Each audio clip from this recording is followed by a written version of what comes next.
at the end of the day, when you hear that politics of fear thing, you know, that fear campaign and the smear campaign that tells you to go to the polls and use your vote as a weapon against yourself by voting for more of the same, because something terrible would happen, you know, if you dared to stand up and vote for yourself.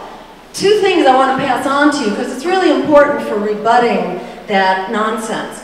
One is that the facts on the ground do not support that point of view at all. There is a public relations campaign bought and paid for by the political establishment that says that Nader was responsible for Bush winning.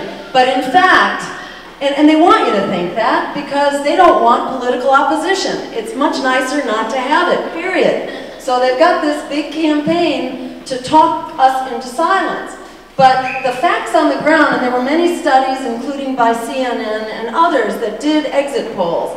And what the exit polls showed was that Nader's votes mostly came from Ross Perot voters, people who had voted for Ross Perot in the past election and who would not have voted had Nader not been in the election.